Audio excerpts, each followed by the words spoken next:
System. பெருமையா இருந்தாதான் கூட இருக்கும். 200 பேர் 2.5 மணி நேரம் தேடினா என்ன அர்த்தம் தெரியுமா? 500 மணி நேரம் மனித சக்தி. ஒரு சின்ன பிள்ளை ஊர்ல காணாம போனதை கண்டுபிடிக்கிறதுக்கு செலவழிக்கப்படுமானா, பெரிய தேசத்துல இருக்கிற 140 கோடியில 135 கோடி காணல.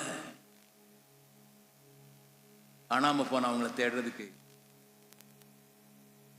ஆண்டவரே மொடு நடந்து நீங்க எப்படி தேடுறீங்களோ அதே கரிசனையோடு தேடி காணாம போனவங்களை கண்டுபிடிச்சு தோள்ல போட்டு வீட்டுக்கு கொண்டு வர, வீடாகிய சபைக்கு கொண்டு வர்றதுக்கு நாங்க விரும்புறோம். அதுக்கு என்ன வார்த்தை?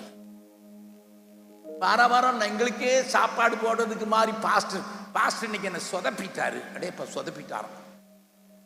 உனக்கு போன 10 வாரத்துக்கு முன்னால இதே பிரசங்கத்தை தானே பண்ணாரு, இப்ப சொதப்புறாரு.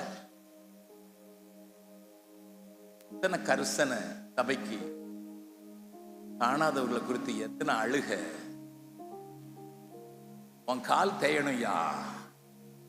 அதனால தான் சுவிசேஷம் சொல்கிறது, மலையின் மேல் இயேசுவினுடைய பாதங்கள் எவ்வளவு அழகா இருக்குது.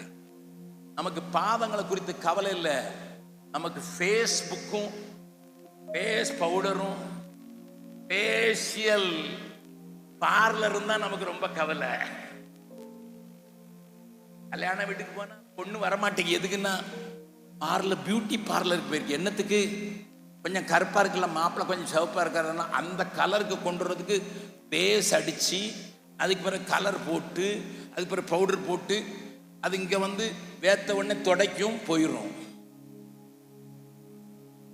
அதுக்கு நீ செலவழிக்கிற பணம் ஏராளம்.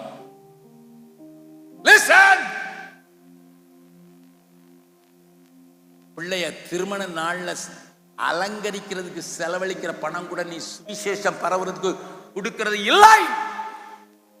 உன் பிள்ளைக்கு மாட்டி விடுற ஃப்ராக் இருக்குதே 1.5 மணி நேரத்துக்கு, திருமணத்துல மட்டும்தான் மாட்டோம், அதுக்கு பிறகு ரிசப்ஷனுக்கு வேற சேலை கட்டிட்டு வரும்.